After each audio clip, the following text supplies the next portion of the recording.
Branch sales officer यानी कि BSO. BSO की कितनी सैलरी होती है, साथ ही साथ इसका क्या काम होता है, समझने की कोशिश करते हैं आज के इस एपिसोड में। मेरा नाम जुनैद है, स्वागत है आप सभी का। चलिए शुरू करते हैं। आज के इस एपिसोड में एक्चुअली में हम 4 चीजें डिस्कस करने वाले हैं जो आपके लिए समझना बेहद जरूरी है। नंबर 1 यह है कि एक ब्रांच सेल्स ऑफिसर का क्या काम होता है। नंबर 2 यह है ब्रांच सेल्स ऑफिसर की सैलरी कितनी होती है। नंबर 3 है एजुकेशन एंड स्किल्स कौन कौन से चाहिए अगर आपको ये जॉब चाहिए तो। और नंबर 4 पे है एक्चुअली में अप्लाई प्रोसेस क्या है, समझाने की कोशिश करूंगा। और 5th पे कुछ बहुत ज्यादा इंपॉर्टेंट क्वेश्चन आंसर रखे हैं। अगर आपको बीएसओ बनना है, इंटरव्यू देना है, तो वो क्वेश्चन आपके लिए समझना बेहद जरूरी है। चलिए दोस्तों स्टार्टिंग से शुरू करते हैं। नंबर 1 यहां पर है एक्चुअली में वर्क ऑफ बीएसओ। जी हाँ, बीएसओ का काम समझने की कोशिश करते हैं। देखिए यहां पर बीएसओ का जो काम है वो कहीं ना कहीं घूम फिर के सेल्स करना है। ठीक है जी, डायरेक्टली और इनडायरेक्टली सेल्स निकालना है, लीड्स को जनरेट करना है। ठीक है, समझ में आ गई बात। ठीक, उसके बाद कहीं ना कहीं आप इन लीड्स को जनरेट करने के लिए कोल्ड ईमेल कर सकते हो या फिर कोल्ड कॉल करके भी आप लोगों को कन्विंस कर सकते हो सामान भेजने के लिए, बैंकिंग प्रोडक्ट को सेल करने के लिए। बात समझ में आ गई, बहुत अच्छी बात है। इसी के साथ साथ और भी बहुत सारे प्रोडक्ट होते हैं बैंकिंग फील्ड में जो आपको समझना चाहिए कि कौन कौन से होते हैं। जैसे आपका क्रेडिट कार्ड हो गया, डेबिट कार्ड हो गया, कहीं ना कहीं सेविंग अकाउंट हो गया, करंट अकाउंट हो गया। इसी के साथ साथ कहीं ना कहीं लाइफ इंश्योरेंस हो गया, डीमेट अकाउंट हो गए, फिक्स डिपॉजिट हो गया, आपका आरडी हो गया। इसी के साथ लोन हो गए, पॉलिसी हो गई।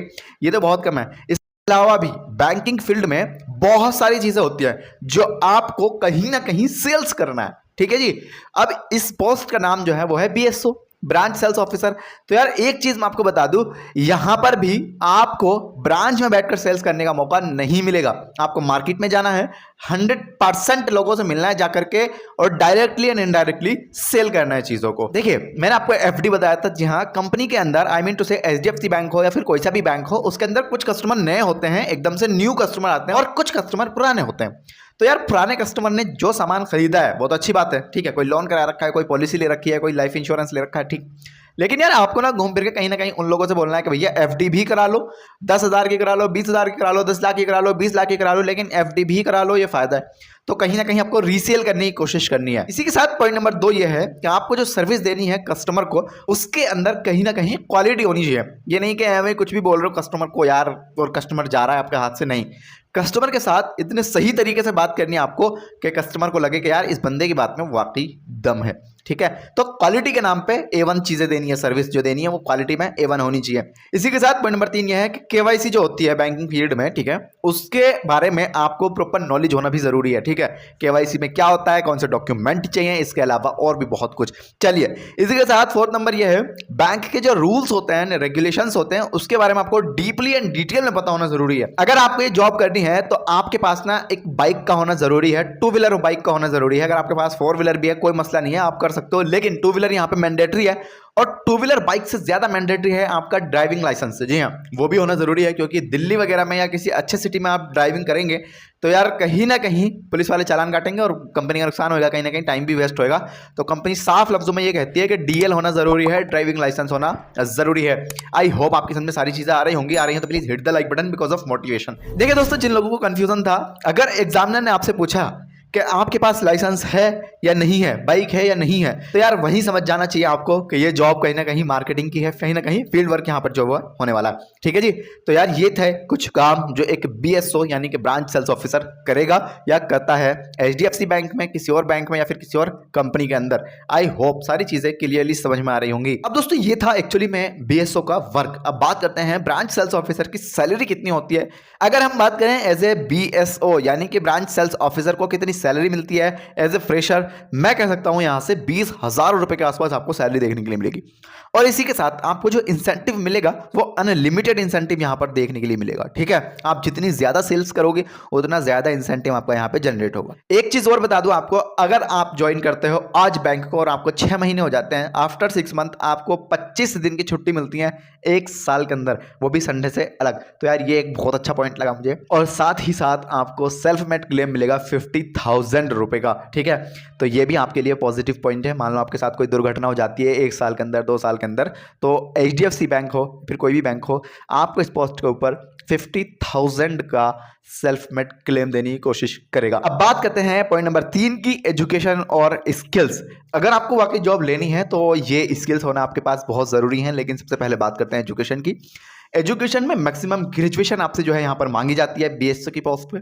किसी भी फील्ड से, कोई भी स्पेशलाइजेशन से आपने ग्रेजुएशन किया है, कोई फर्क नहीं पड़ रहा, बीएससी किया हो या बीए, बिल्कुल जॉब ले सकते हो। साथ ही साथ यहाँ पे किसी भी तरीके का कोई मार्क्स आपसे नहीं मांगे जाते कि 50% चाहिए या 55% चाहिए, ऐसा बिल्कुल नहीं है। साथ ही साथ अगर आप मेल हैं, फीमेल हैं, दोनों अप्लाई कर सकते हो, लेकिन इस पोस्ट के लिए ज़्यादातर मेल ही अप्लाई करते हैं, बिकॉज ऑफ उनको मार्केट में जाना सही लगेगा या बहुत सारी चीज़ें। अगर आप फीमेल हैं तो भी आप अप्लाई कर सकते हो और जॉब आपको भी मिल जाएगी। यहाँ पर इस चीज़ से कोई फर्क नहीं पड़ रहा है। ये थी एजुकेशन। अब बात करते हैं हम यहाँ पे स्किल्स की, कौन कौन से स्किल्स एक्चुअली में आने जरूरी हैं। बहुत ही जल्दी जल्दी स्किल्स बता रहा हूँ, ध्यान से सुन लेना। नंबर 1 यहाँ पे है written and verbal communication skills. ठीक है, लिखना और बोलना आना बहुत ज्यादा जरूरी है। वर्बल कम्युनिकेशन स्किल्स तो आपके पास होना ही चाहिए। अगर आपको लगता है कि हमारी कम्युनिकेशन स्किल्स वीक है, अभी के अभी बुक परचेज कर लो, लिंक डिस्क्रिप्शन में है, 49 रुपये कॉस्ट है। अपनी कम्युनिकेशन स्किल्स को इंप्रूव कर लेना उस बुक की हेल्प लेकर के। सेकंड स्किल्स हमारे पास है नॉलेज ऑफ सेल्स। जी हाँ, आप जा रहे हो बीएसओ की पोस्ट पे, कहीं ना कहीं सेल्स करनी है, तो सेल्स की नॉलेज होना जरूरी है। अपने प्रोडक्ट के बारे में अच्छी खासी नॉलेज हो, तब आप उसको सेल कर पाएंगे। तो सबसे पहले प्रोडक्ट की नॉलेज लो, उसके बारे में समझो, और लोग किसे सेल कर रहे हैं उनकी कॉपी करने की कोशिश करो। कहीं ना कहीं आपका अंदाज निराला होना भी जरूरी है, अलग होना भी जरूरी है, तो आप अच्छे लीड्स जनरेट कर सकते हो, अच्छी सेल्स ला सकते हो। इसी के साथ स्किल नंबर 3 हमारे पास है एक्चुअली में ऑर्गेनाइजेशन स्किल्स। जी हाँ, देखो आप जा रहे हो सेल्स में, कहीं ना कहीं डॉक्यूमेंट से, पेपर से, कागजात से आपका लेना देना 100% होगा। तो उसको कैसे रखते हैं, उसको कैसे लिखते हैं, कैसे संवारते हैं, कैसे कहाँ क्या चीजें आपको पता होना चाहिए। नहीं पता, गूगल पे मिल जाएंगी सारी चीजें, ऑर्गेनाइज करने के तरीके मिल जाएंगे, सीख सकते हो। इसी के साथ स्किल्स नंबर 4 हमारे पास है एक्चुअली में एनालिसिस स्किल्स। जी हाँ, एनालिसिस करना भी बहुत ज्यादा जरूरी है। आप किसी को क्रेडिट कार्ड सेल करने जा रहे हो, डेबिट कार्ड सेल करने जा रहे हो, अकाउंट सेल करने जा रहे हो, करंट अकाउंट सेल करने जा रहे हो, या लोन देने की कोशिश कर रहे हो, तो आपको उसका बैकग्राउंड एनालिसिस करना बहुत ज्यादा जरूरी है। आपको पता लगाना जरूरी है कि ये बंदा कैसा है, कैसा था, कैसा रहेगा। इसको कहता है एनालिसिस। तो आपके पास इसका भी अच्छा खासा ज्ञान होना जरूरी है। 5th स्किल्स हमारे पास एक्चुअली में ड्रेसिंग सेंस। जी हाँ, देखो आप जा रहे हो भैया बैंक के अंदर, वो भी बीएसओ की पोस्ट, वो भी आप लोगों से वहां पर जाकर बहुत सारे लोगों से मिलोगे, एक से एक अव्वल तरीके का लोग मिलेगा, एक से एक अतरंगी लोग आपको वहां पर देखने के लिए मिलेगा। अगर आप उनसे अच्छे से बात नहीं करते हो, अच्छे कपड़े पहनकर नहीं जाते हो, कहीं ना कहीं पार्ट ऑफ अट्रैक्शन नहीं बनते हो, सेल्स नहीं हो पाएगी आपकी, इंटरव्यू भी क्लियर नहीं कर पाओगे। क्योंकि यार जिसने भी कहा है first impression is last impression, बिल्कुल सही बात बोली है। तो अच्छे से अपने आप को संवार के जाओ, हर चीज पे ध्यान दो, एक छोटी से छोटी चीज पे ध्यान दो। हम जब स्कूल में जाते थे तो भैया हमारे नाखून और दांत वहां पर चेक होते थे, लेकिन यार अब हमने इन चीजों को छोड़ रखा है। ये हमारी जिंदगी का पार्ट है, हमारी बॉडी का हिस्सा है, इनको भी संवारना जरूरी है। किसी भी चीज में गंदगी नहीं होनी चाहिए, सारी चीजें क्लियर कट साफ सुथरी होना बहुत ज्यादा जरूरी है। वैसे ये पॉइंट बहुत ही छोटा है, बहुत ही बेसिक सा है। कौन रखता है? मैं कहता हूँ सब रखते हैं, बहुत ज्यादा लोग रखते हैं यार, गंदे नाखून, गंदे दांत। तो प्लीज कोशिश ही करो आपके दांत, आपके नाखून बहुत साफ हों। ठीक है जी, ये था हमारा स्किल्स का सेगमेंट। अब हम बात करते हैं यहाँ पे एक्चुअली में अप्लाई प्रोसेस क्या है वो समझ लो। अप्लाई प्रोसेस ना बहुत ही सिंपल सा है, सारी चीजों को आप ध्यान से समझना तो आपकी समझ में सारी चीजें आ जाएंगी और आप 1 महीने के अंदर बिना किसी की हेल्प लिए अप्लाई करके बीएसओ बन सकते हो। देखिए अब वीडियो में आगे बढ़ेंगे, लेकिन उससे पहले एक बहुत ही बेसिक सी बात मैं आपको क्लियर कर दूं जो आपके लिए समझना बेहद जरूरी है। अगर आपने आज तक बहुत बार जॉब्स के लिए अप्लाई किया है और आपको जॉब मिलना तो बहुत दूर की बात है, इंटरव्यू की कॉल तक रिसीव नहीं हो रही, तो आपको चाहिए एक बैलेंस्ड रिज्यूमे, एक प्रोफेशनल सीवी। अगर आपके पास वही रिज्यूमे है जो आपने साइबर कैफे से 10-20 रुपए देकर के बनवाया था, या अपने किसी फ्रेंड की हेल्प लेके आपने रिज्यूमे डिजाइन कर लिया है, बहुत ही बेसिक सा फॉर्मेट आपके पास है, उस रिज्यूमे से आपकी नौकरी नहीं लगने वाली फिलहाल 2023 में। आपको चाहिए एक बढ़िया और प्रोफेशनल रिज्यूमे। कॉन्टैक्ट नंबर ये आ रहा, 199 कॉस्ट आएगी फिलहाल। ठीक है, अगर आप इस महीने के अंदर हमसे रिज्यूमे डिजाइन करवाते हो, बनवाते हो, तो आपको एक ऑफर भी मिलेगा। कॉन्टैक्ट नंबर ये आ रहा, पता करो क्या ऑफर है, क्या चीज़ है हमारे लिए, और एक रिज्यूमे डिजाइन करवा लीजिए। अब बात करते हैं अप्लाई प्रोसेस क्या है सर, वो समझाता हूँ। देखिए दोस्तों, हर बैंक में ना हर महीने के स्टार्टिंग में वैकेंसी निकलती है, बल्क हायरिंग चल रही होती है, तो यार आप भी उनमें जॉब ले सकते हो, जाकर के इंटरव्यू दे सकते हो, डायरेक्टली अप्लाई कर सकते हो। आप सबसे पहले लिंक्डइन पर जाइए, उसको डाउनलोड कीजिए, अपनी प्रोफाइल को 100% बनाइए, और एचआर होते हैं वहाँ पे सभी बैंकों के, ठीक है, 30 से 40 किलोमीटर के एरिया को देख लो और वहाँ की जो लोकेशन है उन सभी लोकेशन को टारगेट करते हुए एचआर को फॉलो कर लो। ठीक है, आपके लिए वैकेंसी निकलेंगी, फटाफट से अप्लाई करो और हाँ इंटरव्यू देने जाओ। इंटरव्यू देने जाने से पहले इंटरव्यू की तैयारी बहुत अच्छे से करके जाना, बहुत अच्छे से करके जाना। आई रिपीट, इंटरव्यू की तैयारी बहुत अच्छे से करके जाना, देन आप वहां पर सिलेक्शन ले सकते हैं। ठीक है जी, यही तरीका था इस जॉब में अप्लाई करने का। अब अगर आप चाहो तो करियर के पेज से भी अप्लाई कर सकते हो। हमने 2-3 वीडियो बना के दिए हैं, जैसे एचडीएफसी बैंक के करियर के पेज से कैसे अप्लाई करते हैं, एक्सिस बैंक के करियर के पेज से कैसे अप्लाई करते हैं। लिंक डाल के दे दूंगा डिस्क्रिप्शन में, आप उन वीडियोस को देख के करियर के पेज से भी अप्लाई कर सकते हो। जब आपकी प्रोफाइल मैच होगी, आपको एचआर ऑटोमेटिकली कॉल करेंगे और आपको आपके इंटरव्यू के लिए बताया जाएगा। दोस्तों, ये सेगमेंट था अप्लाई प्रोसेस का। अब इस वीडियो के बाद मैं आपको 10 बहुत ज्यादा इंपॉर्टेंट क्वेश्चन आंसर बताने की कोशिश करूंगा। प्लीज उनको ध्यान से सुनना, इस वीडियो के लिए खास है। और मैं सिर्फ कोशिश करूंगा कि आपको ये बात समझा सकूं कि इन क्वेश्चन का आंसर कैसे करना है, ये भी समझा सकूं। और साथ ही साथ एक चीज बता दूं आपको, अगर आपने अभी तक इस चैनल को सब्सक्राइब नहीं किया है, यार क्यों नहीं कर रहे हो तुम सब्सक्राइब? हम 30,000 सब्सक्राइबर पर ही रहेंगे क्या यार? इसको कम से कम 50,000 पे पहुंचाओ। अगर आपने इस वीडियो को शेयर नहीं किया, पॉज करो, शेयर करो। अभी शेयर का बटन नीचे आ रहा है, शेयर पे दबाओ, अपने दोस्तों को व्हाट्सएप पे शेयर कर दो। देखें ना देखें वो उनकी मर्जी, आपका काम यह है कि आप इस वीडियो को शेयर करो, ठीक है? 10, 20, 50 जितने आपके व्हाट्सएप में नंबर है ना, जो स्टूडेंट हैं यार, जो नहीं है स्टूडेंट, उनको भी शेयर करो, सबको शेयर करो। आई डोंट केयर कोई देखता है नहीं देखता है, आप शेयर करो, ठीक है जी? प्लीज यार, हम कितने पीछे हैं, हम 30,000 सब्सक्राइबर पट के पड़े यार। लोग पता नहीं कहां कहां निकलते जा रहे हैं। कम से कम जल्दी से सब्सक्राइब करो और साथ ही साथ शेयर जरूर करो। 50,000 सब्सक्राइबर चाहिए मैं जून के महीने में। चलिए, अगर आप सब्सक्राइब करते हो और करवाते हो, आपके लिए यार गिफ्ट प्लान करेंगे हम, बहुत ही अच्छा गिफ्ट प्लान करेंगे, ठीक है? लालच नहीं दे रहा हूं, करवाओ सब्सक्राइब, हेल्प हो जाएगी हमारी। चलिए आगे बढ़ते हैं। इंटरव्यू के 10 क्वेश्चन आपके लिए बहुत ज्यादा खास है, लिख के ले लेना, नोट्स बना लेना। चलिए पहला क्वेश्चन देखते हैं भैया। पहला क्वेश्चन बहुत बेसिक सा है, टेल मी अबाउट योरसेल्फ। चलिए इसका आंसर कर देता हूँ। टेल मी अबाउट योरसेल्फ का आंसर बहुत बेसिक सा देना है आपको। मेरा नाम जुनैद है, मैं डिस्ट्रिक्ट बिजनौर के उस जगह से आया हूँ और मैं इस पोस्ट पे काम करना चाहता हूँ। और मेरी एजुकेशन में मैंने ग्रेजुएशन की है और उसके बाद मैंने ये किया है। ये आपका आंसर हो गया एक्चुअली में टेल मी अबाउट योरसेल्फ का। अगर आप वाकई सेल्स के इंटरव्यू में जा रहे हो तो ये क्वेश्चन से आप बच नहीं सकते। सेल में दिस पेन, जी हाँ, ये पूछा ही जाएगा। इसके ऊपर बहुत ही प्रॉपर वीडियो दिया था अभी बना के। यहाँ पर पेन बेचना नॉट ए बिग डील, ठीक है? बिग डील ये है कि आप क्या सेल्स वहां पर जनरेट कर सकते हो, किसी चीज की जरूरत को पैदा कर सकते हो। अगर कर सकते हो तो इसका आंसर भी दीजिए, ठीक है? इसी के साथ क्वेश्चन नंबर 3 हमारे पास है, सेल्स फील्ड क्यों चुना, ये बताओ जरा। हाँ, एग्जामिनर आपसे पूछ रहा है, जुनैद भाई आप इंटरव्यू देने आए हो, आपने सेल्स फील्ड क्यों चुना? जबकि बहुत सारे लोग तो कहते हैं यहाँ पे प्रेशर्स है, बहुत सारी चीजें हैं, अबला बला बला। आपने इस सेल्स फील्ड को क्यों चुना? चलिए आप बताइए कॉमेंट्स में क्यों चुना। इसके बाद 4th नंबर है हमारे पास, सेल्स को इंप्रूव कैसे करोगे? देखिए, रिलेशनशिप के बेस पे हम जो नहीं वो काम कर सकते हैं, अच्छे काम कर सकते हैं, बुरे काम कर सकते हैं, रिलेशनशिप के बेस पे, ठीक है? तो सर मैं अपनी रिलेशनशिप को बहुत अच्छे से इंप्रूव करूंगा। इंप्रूव होने के बाद सेल्स ऑटोमेटिकली जनरेट हो जाएंगी। और रिलेशनशिप को बिल्ड करने के लिए, रिलेशनशिप बनाने के लिए कहीं ना कहीं कम्युनिकेशन स्किल्स का होना जरूरी है, जिसके लिए आप हमारी बुक परचेज कर सकते हो, first link in the description box, ठीक है? क्वेश्चन नंबर 5, और ये एक्सपीरियंस जो लोग हैं जिन्होंने कहीं पहले से काम किया हुआ है उसके बारे में, कि आपने अपनी पुरानी जॉब क्यों छोड़ी, या क्यों छोड़ रहे हो, या क्यों छोड़ना चाहते हो।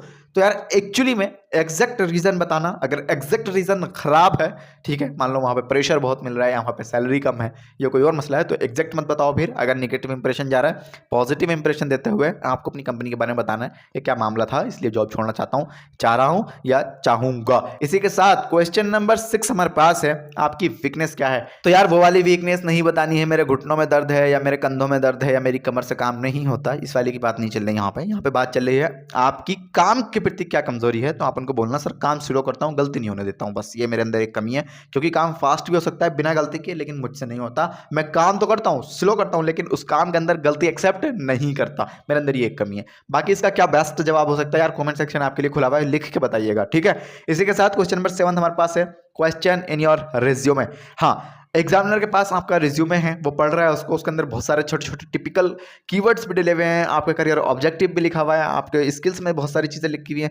तो वो कुछ ना कुछ पूछ सकता है कि आपने लिखा हुआ है एनालिसिस स्किल्स, इसका क्या मतलब होता है, या आपने इसमें क्रिटिकल थिंकिंग डाल रखा है, इसका क्या मीनिंग होता है, क्या मतलब होता है, कैसे करोगे। तो इसीलिए अपने रिज्यूमे को अच्छे से पढ़ लेना। अगर हमसे भी बनवाते हो या कहीं भी बनवाते हो तो उसको रीड कर लेना, ठीक है? इंग्लिश नहीं जानते हो, गूगल ट्रांसलेट कर लेना, सिंपल, तो हो जाएगा। इसी के साथ क्वेश्चन नंबर 8 हमारे पास है, क्या करोगे तब जब हमारी सेल्स नीचे डाउन जा रही है, ठीक है? तो यार इसके लिए ना आपको बहुत ही बेसिक सा काम बताना है एग्जामिनर को, कि सर सबसे पहले तो मैं पकड़ूंगा रूट कॉज को, एक्चुअली में गलती हो कहाँ पे रही है, प्रॉब्लम आ कहाँ पे रही है, ठीक है? उस प्रॉब्लम को पकड़ेंगे और कहीं ना कहीं आपकी हेल्प लेंगे, कहीं ना कहीं लोगों की हेल्प लेके उस प्रॉब्लम का सोल्यूशन निकालेंगे। अपना दिमाग तो लगाएंगे, लेकिन जब 10 लोग दिमाग लगाते हैं काम आसान हो जाता है। और हाँ, टीम वर्क में मैं बिलीव करता हूँ, तो मैं कोशिश यही करूंगा कि यार जल्दी से चीज़ों का जो है वो हल निकले और हम अपनी सेल्स को इंक्रीज कर सकें, कहीं ना कहीं महत्वपूर्ण सेल्स निकाल सकें। क्वेश्चन नंबर 9 है, और ये क्वेश्चन जब पूछा जाता है, जब ऑलमोस्ट इंटरव्यू खत्म हो जाता है, तो एग्जामिनर आपसे पूछ सकता है कि आपके मन में कोई क्वेश्चन है क्या हमारे लिए, ठीक है? और आप कहते हो नहीं, तो बिल्कुल नहीं मत बोलना, उनसे बोलना हाँ जी सर मेरा एक क्वेश्चन आपसे मैं पूछना चाहता हूँ।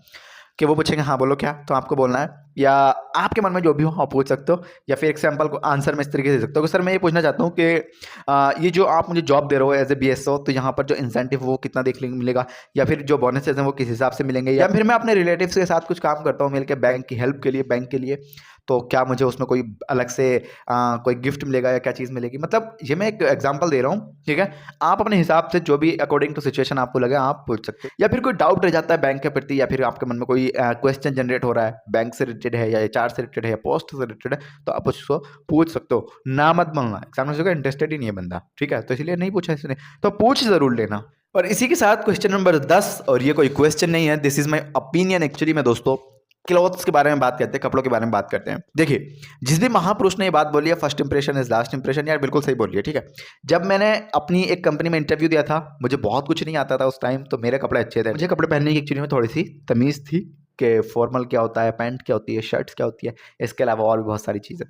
तो यार मैंने बहुत ही बेसिक से बहुत ही सुंदर और अच्छे कपड़े पहने थे, फॉर्मल जिसकी हम बात कर रहे हैं। तो जो एग्जामिनर था, जो इंटरव्यू मेरा ले रहा था, उस बंदे ने मेरे कपड़े देख के मुझे तुरंत जज किया और नौकरी दे दी। सैलरी बहुत अच्छी थी, बहुत सारी चीज़ें अच्छी थी, कोई बात नहीं। अब उस मालिक को, उस बॉस को पता चला कि जुनैद को उतनी चीज़ें नहीं आती हैं जितनी मैंने सोची थी, और मुझसे उन्होंने एक्चुअली में पूछा भी नहीं इतना सब कुछ, सिर्फ अपनी कंपनी के बारे में बता रहे थे कि सलमान खान 10 कंपनी चलाता है, शाहरुख खान ये करता है, ठीक है, अंबानी ये कर रहा है, रिलायंस ये कर रहा है। मैंने कहा ठीक है सर, कोई बात नहीं, लेकिन उन्होंने मुझसे मेरे बारे में नहीं पूछा ज़्यादा कुछ, आपको क्या आता है। मैंने कहा ठीक है, अब उन्होंने मेरे को सैलरी बता दी कि इतने पैसे हम आपको देंगे, मैं भी खुश था, कोई दिक्कत नहीं भाई, काम कर लेंगे, सीख लेंगे, नहीं आता कुछ। लेकिन जब उनको पता चला कि जुनैद को इतना कुछ नहीं आता है, तो वो कहीं ना कहीं अंदर से गुस्सा हुए मुझसे। फिर मैंने उनको वादा करा कि सर 1 महीने के अंदर अंदर सारी चीज़ें यूँ जुट के मैं सीख के आपको दिखाता हूँ, फिर अगर आपको लगे कि सैलरी ज़्यादा है अभी तो मना कर देना। तो यार कपड़े बहुत मैटर करते हैं आपके, ध्यान रखना इस बात का। उस वाली बात को भूल जाओ कि हम किसी किताब को जज नहीं कर सकते उसका कवर देख के, यहाँ पर ऐसा है, यहाँ पर कपड़ों से बात बनती है, तो अच्छे कपड़े पहन के जाना बहुत ज़्यादा ज़रूरी है। अब देखो दोस्तों, अगर आपको ये वीडियो पसंद आया है, ठीक है, तो यार please hit the like button. Like से हमें मोटिवेशन मिल जाएगा, ठीक है, ये वीडियो थोड़ी और रैंक हो जाएगी और लोगों के पास पहुंच जाएगी लाइक से सिर्फ, ठीक है। साथ ही साथ अगर आपके पास जॉब नहीं है, बेरोजगार हो, गरीब हो, मिडिल क्लास से आते हो, ठीक है, बहुत परेशान हो, तो यार अपना स्टेट, अपना नाम कमेंट में ज़रूर लिख के दीजिए मुझे, ठीक है, डिस्ट्रिक्ट लिख के दीजिए, आपके बारे में ज़रूर कुछ ना कुछ सोचा विचारी करेंगे, इंशाल्लाह अज़ीज़ जॉब दिलाने की कोशिश करेंगे फ्री ऑफ कॉस्ट, ठीक है। जॉब के नाम पे किसी को पैसा बिल्कुल मत देना, फ्रॉड बहुत ज़्यादा हो रहा है। अगर आपसे कोई जॉब के नाम पे पैसा मांग रहा है, उसको तुरंत ब्लॉक करो, उसको भगा दो अपने यहाँ से, भाई कोई पैसा नहीं है हमारे पास, हम गरीब हैं, अगर हमारे पास पैसा होता तो हम खुद ही अपना अकाउंट डाल लेते, आपसे रिक्वेस्ट नहीं करते जॉब की। क्लियर है? हाँ, इस वीडियो को बनाने में यार बहुत मेहनत लगी है, बहुत हार्डवर्क लगाया, तो प्लीज़ हमारे चैनल को यार सपोर्ट करिए। सपोर्ट कैसे करोगे? आपको कुछ नहीं करना, सिर्फ एक सब्सक्राइब का बटन आ रहा है नीचे, उसको दबा दो, साथ में नोटिफिकेशन बेल दबा देना। अगर आपको लगता है वीडियो ने वैल्यू दी है, वीडियो अच्छा था, काम का था, तो अपने दोस्तों के साथ व्हाट्सएप पे ज़रूर शेयर कीजिए, चाहे वो देखें या ना देखें, चाहे वो किसी भी एज ग्रुप के हैं, शेयर ज़रूर कर दो भैया फिलहाल, ठीक है। शेयर करने से लोगों के पास पहुंचेगी चीज़ें, और हाँ, उनको भी बेनिफिट होगा, थोड़ा सा बेनिफिट हमें भी होगा, और आपके लिए बहुत ही एक बेस्ट तरीके का सरप्राइज़ है आने वाले वीडियोस में, तो आप भी हमारे चैनल को सब्सक्राइब कर लो। फिलहाल इस वीडियो में कुछ कमी है, कुछ कहना चाहते हो, कोई डाउट रह गया, कोई शिकायत है हमसे, कमेंट सेक्शन आपके लिए ओपन है, लिख डालिएगा। इस वीडियो में इतना ही। जय हिंद, खुदा हाफिज़।